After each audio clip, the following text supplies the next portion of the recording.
YouTubers. Eu não sei vocês, mas grande parte de todo o entretenimento que eu consumi na minha vida foi feito por essa galera. Gameplays, vlogs, comentários, podcasts, vídeos ensaio. Cara, eu já passei tanto tempo assistindo vídeo nessa plataforma que eu gostaria muito que quando eu morresse, eu tivesse acesso a tipo aquela tela de estatística do Minecraft, tá ligado? Só pra ver quantos quilos de bosta eu caguei durante a minha vida.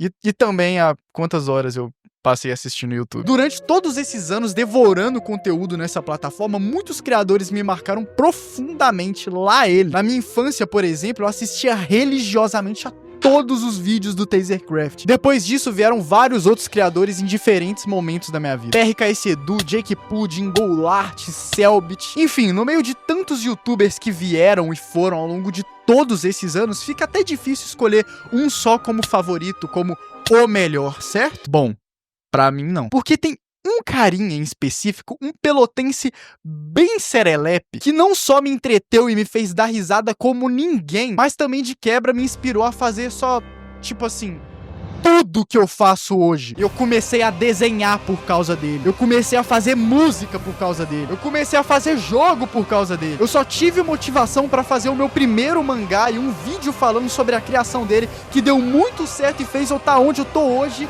só por causa desse caba. Sim, eu estou falando do Dave John Viton Gema Please. Oh! Muito prazer, eu sou o Lake e hoje eu tô aqui pra organizar e contar toda a jornada do Vito na internet. Não só do Gema Please, do Yun Lee ou de qualquer outro nome que ele tem, mas do artista completo que compõe quem o Vito é. Vamos nessa? Sends um love. A história do Vito no YouTube começa lá em 2008, onde quando ele tinha 13 anos de idade, ele criou um canal chamado Massacration Hermes. Esse era aquele clássico canal de depósito que era muito comum antigamente no YouTube. Numa época em que o conceito de youtubers não era tão consolidado na plataforma, o pessoal usava o YouTube pra só literalmente postar tudo que desse na telha. Aqui tem YouTube Poop, animação, AMV de anime, jogada de CS, vlog. E o meu particularmente favorito dessa época, um vídeo em que ele testa um mod de Resident Evil 4, em que ele troca um dos inimigos do jogo pelo presidente Lula, enquanto grava a tela do PC em 480p no Fraps. Agora você deve estar se perguntando, mas por que esse é seu vídeo favorito dessa época? É porque você é esquerdista, Lake? Não. É porque, coincidentemente, o Vito é pelotense. Pelotense porque ele é de Pelotas, cidade essa muitíssimo conhecida por esse vídeo aqui do Lula, em que ele diz que, abre aspas, Pelotas é cidade polo, exportadora de viados. Fecha aspas, e faz o L. 00, aqui nasce uma lenda. Eu não quero me estender muito nesses canais antigos dele, até porque ele já tem 2 vídeos em que ele fala sobre eles. Mas resumindo rapidamente, ele teve outros canais depois desse. Em um deles ele era muito emo, em outro ele faz uma cópia ruim de Jackass, e no outro ele faz gameplays que mal dava pra escutar o que ele falava. Agora finalmente vamos pro seu magnum opus, Gema Please. Basicamente o canal Gema Please começou lá em 2014 e o Vito usava ele pra postar gameplays extremamente editadas com humor extremamente irônico. Lembra dessa época do YouTube em que os vídeos de gameplay tinham 1 milhão de edição na tela e mal dava pra entender o que caralho tava acontecendo? Então, início do Gema Please. Inclusive o nome Gema Please é um trocadilho pra gameplays. Se você não sabia disso, ai que legal, agora você sabe. Por que eu fiz isso, mano? Por que eu fiz isso, cara? Eu sou idiota. Uma coisa que eu acho muito icônica nesse início do Gema Please é que, tipo assim, o Vito não sabia de jeito nenhum fazer thumbnail. Olha essas thumbnails. Eu particularmente gosto muito dessa daqui. Sai da tela, tem um louco vindo. E bom, era basicamente isso. Alguns clipezinhos de algumas gameplays do Vito, outras gameplays maiores, editadas, mas nada demais. Enquanto ele postava vídeos no Gema Please, ele tava administrando outro canal chamado Pocket Plays. Era um canal de long play que ele tinha em conjunto com o amigo dele, Arthur Nogueira. A história inteira desse canal é baseada em eles parando e voltando a fazer vídeo nele o tempo todo. Eles começaram em 2014, aí teve uma hora que eles pararam e eles voltaram em 2015, aí eles pararam, eles voltaram voltaram em 2017, se eu não me engano. Enfim, basicamente ele e o Arthur ficavam indo e vindo com esse canal o tempo todo. Parecia que quando dava vontade deles voltarem a gravar algumas séries, eles voltavam. Eu não acompanhei nenhuma das séries antigas, mas eu acompanhei inteira uma série que eles postaram da última vez que o canal tava funcionando. É uma série de Dark Souls 1, em que o Vito e o Arthur, eles eram Dark Souls jogando em um único controle. Um controlava um lado do controle, enquanto o outro controlava o outro, e é muito divertido essa série. Assistam. Saindo agora do Pocket Plays e voltando pro Gema Please, o Vito continuou postando vários e vários vídeos nesses dois canais ao mesmo tempo. Ele postava alguns vídeos aqui e ali que acabava dando muito certo. Por exemplo, nessa época ele postou alguns vídeos de um jogo chamado Amor Doce, que muita gente assistiu na época. O primeiro boomzinho, vamos dizer assim, do canal dele também foi com os vídeos de Rabotel, mas o real boom do canal Gema Please, a real virada do Vito, foi em 2017, enquanto ele cavou das profundezas do inferno um jogo chamado Mineirinho Ultra Adventures. Inclusive, eu não sei até hoje como que esse vídeo deu certo. Olha pra essa porra dessa thumbnail. Quem que clicaria nisso? O vídeo do Vito deu certo pra caralho, muita gente assistiu. O Psycho postou um vídeo sobre Mineirinho e divulgou o canal do Vito nessa época. Virou uma febre no YouTube, um monte de gente fez vídeo sobre isso. Nessa, o Vito continuou postando mais gameplays, mais vídeos sobre assuntos variados. O boom do Mineirinho parece que deu mais espaço pra ele falar sobre outras coisas que ele gostava e não só fazer vídeos de Rabotel. E em paralelo aos vídeos do canal Gema Please finalmente dando certo, o Vito foi lá e criou outro canal chamado Jung Lixo. Basicamente, Jung Lixo é aquilo que hoje em dia a gente conhece muito bem como aqueles canais de shit trap, pessoas fazendo músicas na zoeira e falando muita merda de um jeito engraçado. Ele já fez algumas músicas antes disso, quando ele era adolescente, com o nome de MCVV. Não vou me estender muito nisso, até porque ele já tem um vídeo falando sobre isso. Desse início do Jung Lixo, as músicas que mais deram certo e que mais eu escutei na época, pelo menos, eu falando por mim mesmo, foi a Otaku Eu Odeio os Minions. Essa é lendária, tá bom? Eu odeio os Minions.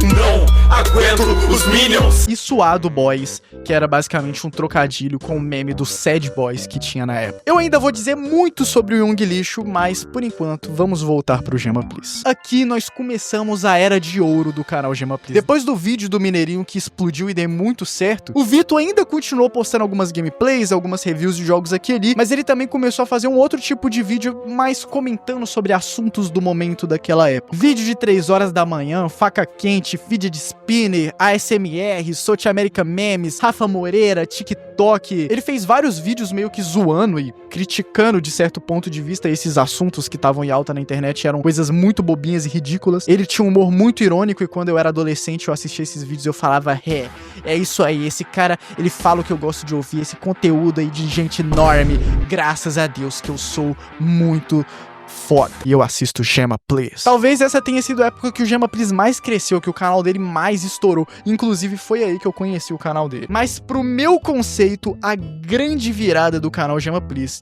foi quando ele postou esse vídeo aqui, falando sobre os jogos que ele fez quando ele era criança. Cara, eu já falei sobre isso aqui no meu canal em um vídeo em que eu mostro um jogo que eu fiz em um mês, mas basicamente esse vídeo foi o responsável por mudar o conceito de desenvolvimento de jogos na minha cabeça. Até então, na minha cabeça, fazer jogo era coisa de homem milionário que nasceu nos Estados Unidos. Eu não fazia a menor ideia que eu, na minha casa, com um computadorzinho michuruca que só roda Undertale a 30 FPS, poderia fazer um jogo eu mesmo, sozinho, só eu. Nesse vídeo, ele mostra alguns jogos que ele fez quando ele era criança, que são muito legais. Alguns eram tosquinhos, mas a maioria era muito legal. É muito divertido de assistir esse vídeo e falar, caramba, nossa, ele fez isso quando ele era criança, que da hora. Então eu posso fazer isso também. Depois desse vídeo, ele ainda continuou postando mais vídeos falando sobre como você pode criar mais jogos, mostrando outros jogos que ele fez. E cara, eu já fiz algum joguinho aqui e ali, inclusive tem um vídeo no meu canal, na verdade tem 2 vídeos no meu canal falando sobre 2 jogos que eu fiz, e eles só existem por causa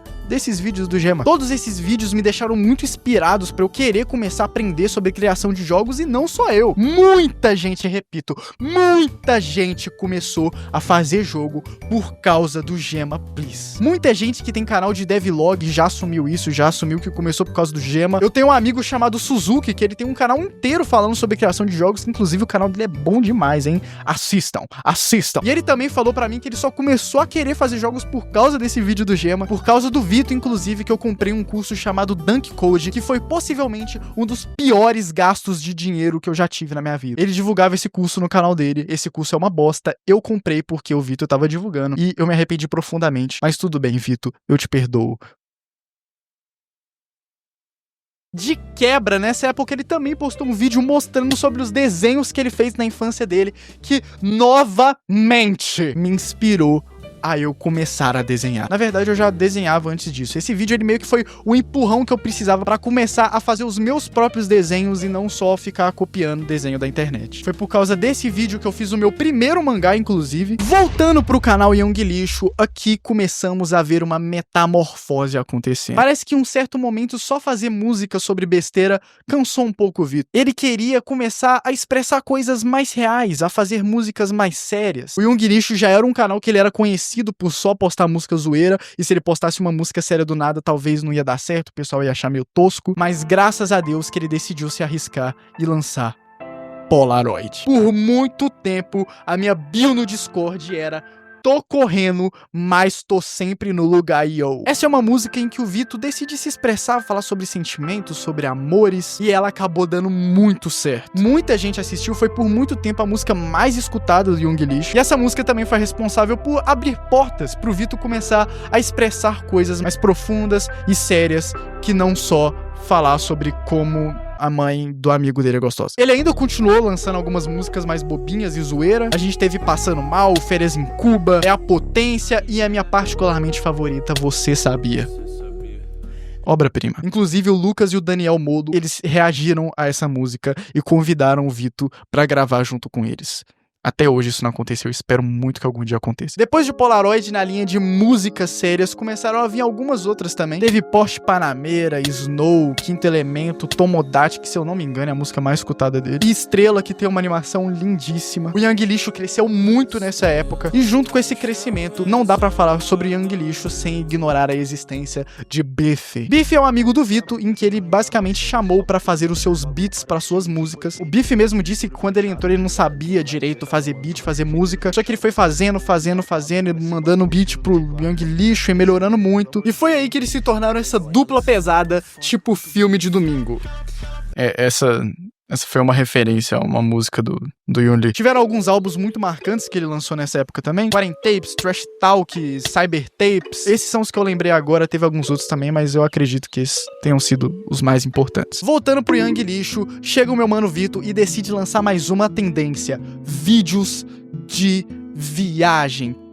Por que eu tô falando assim? Esse é o melhor vídeo de viagem já feito. É basicamente um vídeo em que o Vito gravou numa viagem que ele fez com os amigos dele indo pra BGS. Tem muita bobeira, muita zoeira, muita besteira, mas também momentos muito bonitos, muito legais de se assistir. Inclusive o final desse vídeo ele chora e ele dá um take muito emocional. Eu também chorei assistindo esse vídeo na época, eu admito. Entramos no ano de 2020, sabe o que veio junto com 2020? Uma pandemia global e o boom dos podcasts. Meu mano Vitor Gema Please, olhando pra essa tendência acontecendo, ele falou: eu não posso ficar de fora, não é mesmo? E aí ele foi lá e lançou o seu próprio podcast, Flow-da-se, pode crer. Eu acho que eu não preciso nem dizer que é uma sátira com o boom dos podcasts e com o nome Flow Podcast. Basicamente, nesse podcast, nós tínhamos 3 personagens principais. Nós tínhamos o Ricardo Roberto, interpretado pelo Vitor, que basicamente era o cinéfilo ali dos personagens principais, o usuário de Letterboxd. A gente tinha também o Roger Jean, que era basicamente um cria, um cara que veio das ruas. E nós tínhamos também o Gleison, que era o personagem nerd. Muitas pérolas vieram desse podcast, inclusive eu vou aqui dizer, foi o melhor podcast já feito em toda a história da humanidade. No primeiro episódio, eles discutiam se a Terra era plana, circunflexa ou no formato de uma half-pipe. Em um outro episódio, eles mandam um e-mail pro Flow Podcast exigindo que eles dessem a sala do Flow Podcast pra eles, porque o Flow copiou o Flow-da-se. Eu não tinha citado isso também, mas o Flow-da-se tinha simplesmente a maior abertura de um podcast que já existiu. Em um outro episódio, eles são expulsos do Flow Podcast também, e essa expulsão gera um dos maiores conflitos desse podcast, que foi que basicamente o Roger chegou em um dos episódios desesperado, falando que a mãe dele chegou com um chupão no pescoço e que provavelmente foi um vampiro zumbi que fez isso com ela, até o Gleison dizer que, na verdade, ele comeu a mãe do Roger Jean. Acontece uma grande briga, uma grande separação nesse podcast. O Roger vai embora, o Gleison vai embora e só sobra o Ricardo Roberto. Até no próximo e último episódio do Floda-se, o Ricardo reunir esses dois personagens numa mesma call pra eles reatarem a amizade deles. E dessa união vem o clipe que, se pá, pra mim é um dos meus clipes favoritos ainda da internet. Eu fui obrigado a trocar de câmera. Tá falando que eu vou te enfiar a porrada no Bomba Pet. Que Bomba Pet, mano? Eu sou gamer também, eu fiz TI. Mano, eu conheço controles por dentro. Por favor, vamos relaxar. Eu sei como funciona. Eu hackeio ele. Se você conhece o Pelé vai dar tanto chute no gol. Se você conhece controles por dentro, eu conheço isso daqui por dentro, ó. Meteção, buceta, menor. É isso que eu tô falando. É isso que eu tô falando, porra. Caralho. Voltando pela 39ª vez no Gema Please, nessa mesma época ali de 2020, o Vito simplesmente lança um vídeo que mudaria tudo. O Dark Souls das reviews de jogos. Eu acho muito engraçado que ele começa esse vídeo dizendo: ah, gente, esse vídeo não vai pegar tanta gente assistindo, não vai pegar tanto like, então se vocês puderem ajudar, compartilhar o vídeo. E ele tá mendigando ali, like pra... foi o vídeo mais assistido do canal dele. Tá vendo todos esses vídeos longos, que basicamente são sobre alguém falando sobre como elas amam muito um jogo X específico, tá vendo? Todos esses vídeos passaram a existir somente por causa da existência desse vídeo do Gema. E também por causa desse vídeo aqui também do Felipe Ramos, mas isso aí é assunto pra outro vídeo. Basicamente, a ideia do Vito com esse vídeo era falar sobre o tanto que ele gostava do jogo Dark Souls e também tentar tirar um pouco do preconceito que as pessoas tinham em cima desse jogo, sobre ele ser simplesmente só um jogo que é muito difícil. E, meus amigos, ele realmente conseguiu. A quantidade de gente que começou a jogar Dark Souls por causa desse vídeo é maluquíssima. Eu comecei a jogar Dark Souls por causa desse vídeo e hoje em dia é uma das minhas franquias favoritas de videogame. Já zerei todos os jogos, assim como meu mago Dave Jones. Eu tô falando sério, eu acho que metade da população brasileira começou a jogar Dark Souls por causa desse caralho desse vídeo. Depois disso, ele começou a lançar vários outros vídeos gigantes, que nem o vídeo do GTA SP, que foi feito pelo primo dele. Teve o vídeo de Castlevania também, teve o do Siaman, teve o mais recente do Toy Story, teve alguns outros também, mas esses são os mais importantes que eu lembrei agora. Todos eles maravilhosos, incríveis. Um pouco depois dessa época, o Vito, o Jean Carteiro Cósmico e o Biff decidem criar o melhor canal de long play já feito na história da humanidade, Jogando Foda-se. Começou com eles três, mas depois o Biff saiu, entrou o Psycho. Jogando Foda-se Pá, que é o canal com a comunidade mais bizarra que existe hoje em dia no YouTube. Você pode olhar pra esses vídeos e falar: nossa, os vídeos pegam 15, 20 mil views, nem é tanto, né? Pois é, mas esses 15 mil views são dos 15 mil membros que eles têm nesse canal. Muitas pérolas incríveis vieram desses vídeos. Tem um vídeo de iceberg gigantesco só falando sobre as pérolas do Jogando Foda-se. Mas uma coisa que eu tenho que citar aqui é que as aberturas do Jogando Foda-se, as aberturas das séries, são top tier aberturas que existem no mundo. Até o Funk Black Cat assistiu a essas aberturas e deu risada pra caramba. O Wesker vai aparecer? Rápido, Dava Jonas. Não há tempo para explicar. Entre no portal para o mundo extraordinário. É o carro elétrica, que legal. Um mosquitão? Peraí, vai jogar com a Ashley? Caraca, esse bicho aí, Wolverine. É, Dava, meu passeio, pimba! Ih, olha esse desculpa aqui, vem!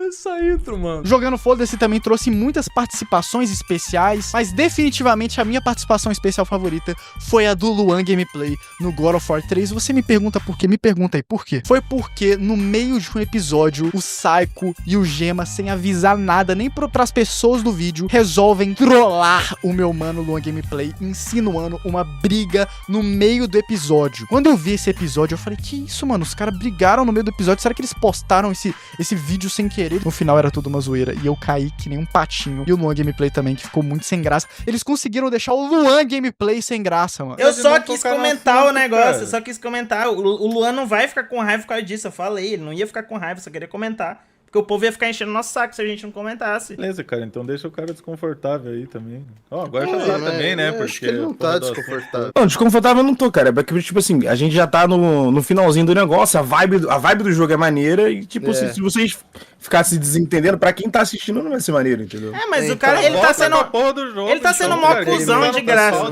Porque eu tô Por que de que tá graça, no porque tu tá pause? sendo uma filha da puta e tu não tá deixando Tá eu dando continuar cu o de negócio. graça, ô filha da Tu não tá puta. deixando né, eu continuar o negócio, tá filha da puta aí, não... Então deixa eu voltar a gravar. Na moral, a gente fica na moral aqui, tu fica calado aí, Aham, ou grava aí, ó. fazendo alguma bosta aí, fica calado, Ah, fala... já pega vai uma mexer no coisa WhatsApp, pra que nem lá, nos outros coisa vídeos, também. tu fica calado, fica pega, mexendo no WhatsApp. Que é isso, meu Faz filho, isso, calma. que tal? Aí deixa a gente conversando aqui e a gente grava essa porra. O Luan saiu da cara.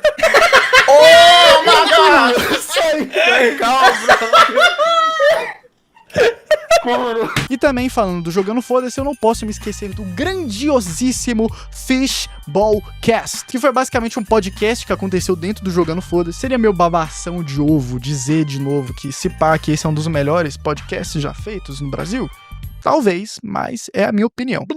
Voltando pro Young Lixo. O Vito parece que ele quis voltar com aquelas músicas zoeiras que ele tinha no canal dele, e eis que ele lança a quadrilogia Bonda. Pra você que não conhece Bonda, eu acho muito difícil. Você pode até não conhecer Bonda, mas com certeza você conhece alguma música que veio do Bonda. Era basicamente um álbum de música zoeira, que cada música contava uma história de algum personagem que era um mais ridículo, mais bobo e mais estúpido que o outro, e que é genial. Como eu disse, às vezes você não sabe o que é Bonda, mas você com certeza sabe pelo menos alguma música que saiu de Bonda. Caipira Life saiu de Bonda. Vida de caipira não é fácil. Já comi cocô, já comi cavalo. Shadow Forever saiu de Bonda. E eu sinto o shadow no meu cu. Larissa, não quero teus beijos. Músicas essas que estouraram muito no TikTok e em algumas outras plataformas e redes sociais. E não eram só histórias e músicas bobas que estavam sendo contadas ali de qualquer jeito. Basicamente, Bonda tem uma lore, tem uma história que compõe todas as músicas e todas as histórias dele. Eu não vou me estender e não vou falar muito sobre todo esse universo que Bonda criou, até porque já tem um vídeo muito bom do Flop que ele fala sobre isso, mas basicamente estourou muito a bolha. Pra vocês terem noção, o Diego falou sobre Bonda no Flow Podcast. E também já fez um aniversário sobre Bonda. Mas ainda no mesmo ano em que o Vitor finalizou Bonda no Young Lixo, ele vem com uma das maiores pedradas. Cara, por onde começar a falar sobre Validation? Basicamente, esse foi um álbum que o Vito fez em mais ou menos uma semana junto com o Bife. Esse álbum, inclusive, ele ganhou um documentário pro Gema Please, que deu muito certo. E, bom, simplesmente esse álbum é uma das coisas mais inspiradoras que existem. Aqui a gente começa a ver o Vito caminhando pro ápice do seu amadurecimento musical. É um álbum que fala sobre família, Deus, amor e, principalmente, conta a história de uma pessoa que alcançou o topo e levou todo mundo que era importante pra ele junto lá pra cima. Era o Yoon Lee mais do que nunca querendo mostrar pras pessoas que ele realmente era capaz de fazer algo muito bom. Era ele indo atrás da sua validação. O Vito queria tanto essa validação que ele inclusive mudou o nome de Young Lixo pra Yoon Lee, justamente porque o Young Lixo vinha mais daquela época em que ele fazia aquelas músicas mais bobinhas, mais zoeiras, e aqui ele queria realmente estar falando sério com as pessoas, se expressando de verdade. Cara, se pá que esse foi o álbum que eu mais escutei na minha vida. Pra vocês terem noção do quanto esse álbum é importante pra mim, eu só tive motivação pra fazer o primeiro vídeo do meu canal por causa desse álbum. Eu demorei 4 meses pra fazer esse vídeo. Eu ficava o dia inteiro editando ele, e quando eu não tava editando, quando eu tava indo de ônibus pro curso que eu fazia na época, eu tava com meu fonezinho de ouvido, escutando Validation. E toda vez antes de dormir, eu via e reassistia o documentário, buscando a motivação que ele trazia pra mim. Eu só continuei postando e postando e postando mais vídeos e fazendo tudo que eu fiz na internet por causa de Validation. E 1 ano depois de Validation, o Vito lança um outro álbum que é basicamente uma sequência do anterior, chamado Bittersweet Memories. Basicamente, esse álbum pega tudo que Validation fez antes e aprimora ainda mais, adicionando coisas mais novas. Ele ainda fala sobre inspiração, mas principalmente dessa vez ele fala sobre nostalgia, sobre luto, lembranças de bons tempos do passado, e basicamente joga muita verdade na sua cara. Teve uma vez que eu assisti um vídeo de uma menina que ela fala sobre como Bittersweet Memories mudou a vida dela. Eu não sei se eu vou conseguir achar esse vídeo, eu não sei se ela apagou. Se eu tiver encontrado esse vídeo, ele vai estar aparecendo aqui agora, mas eu lembro perfeitamente que um momento desse vídeo, ela fala que se Validation era um tapa na sua cara, Bittersweet Memories era uma facada. E eu não poderia concordar mais com ela. E mais 1 ano depois de Bittersweet Memories, o Vito lança 13 lentes de um final feliz. Esse é de longe o melhor álbum que ele já fez. Ele é basicamente um recap de todos os temas que antes tinham Invalidation e Bittersweet Memories, só que dessa vez com a mensagem ainda mais aprimorada. No ápice do amadurecimento musical, tanto do Vito, quanto do Biff, quanto do Vinistério também, que é um amigo deles que teve uma participação gigante nesse álbum, que foi o cara que fez quase todos os instrumentais. Cara, eu chorei quando eu escutei esse álbum pela primeira vez. E além desse álbum ter todas essas coisas que eu falei, ele também é a despedida do Yoon Lee. Basicamente, o Vito já disse numa live em que ele apagou que ele já contou tudo o que ele queria contar com o Young Lixo. Ele já expressou tudo o que ele queria expressar, todas as histórias que ele tinha da vida dele, das coisas que ele aprendeu. Ele já contou, ele já mostrou nesses 3 álbuns. O Vito disse que ele ainda quer continuar fazendo algumas músicas, só que dessa vez talvez com outro nome, um outro canal, com uma outra pegada. Mas do Yoon Lee, realmente, esse foi o ponto final. Eu acho que eu posso dizer que não tinha como ser um ponto final melhor do que esse. Uma das lições mais valiosas que eu já aprendi na minha vida é que criar coisas e se expressar é uma das melhores coisas que existem. E eu só aprendi isso por causa do Vito. Sabe, eu sou muito contra idolatrar pessoas na internet, em qualquer lugar. A ideia desse vídeo definitivamente não é essa, apesar de que tudo que esse cara faz eu gosto. Eu entendo que muitas das coisas que eu conquistei foi também por causa do meu esforço, foi porque eu decidi levantar da minha cama e fazer acontecer, mas todo empurrão que eu precisei veio desse cara, lá ele. Uma coisa que eu gosto muito no Vito é o quanto ele faz questão de dizer e de mostrar pras pessoas o quanto ele não é uma pessoa genial. Ele realmente faz muitas coisas diferentes, ele faz jogo, ele faz música, ele faz vídeos muito bons, e ainda assim isso não faz dele um gênio. Ele só é um cara que errou muito e fez muito aquilo repetidas vezes até ficar bom. Ele definitivamente não começou sendo bom em todas as coisas que ele faz. As primeiras músicas dele foram uma merda. Os primeiros vídeos dele foram uma merda, os primeiros jogos que ele fez foi uma merda, e os primeiros desenhos também foram horríveis. E hoje em dia ele só é bom em tudo isso porque ele não parou de fazer. E cara, acompanhar a jornada desse cara desse ponto de vista é muito inspirador. Tem uma frase que eu gosto muito que diz: erre muito e erre rápido. Essa frase é basicamente um tapa na sua cara pra você entender que você não tem que fazer as coisas mais perfeitas, incríveis e mirabolantes logo de cara. Tudo que esse cara já fez e conquistou, ele só conseguiu porque ele fez. Tudo depende de você fazer, de você agir, não se importando com a perfeição ou qualquer coisa do tipo, só ir e fazer. Tem pessoas que aprendem certas coisas mais rápidas, outras que são mais lentas, cada um tem seu próprio tempo para aprender certas coisas, mas se você souber respeitar o seu, confia em mim, algum dia você vai ser capaz de fazer coisas incríveis, tão incríveis quanto as que esse cara fez. Ele definitivamente foi a maior inspiração da minha vida. E essa foi a história de Vito, o criador que mudou minha vida.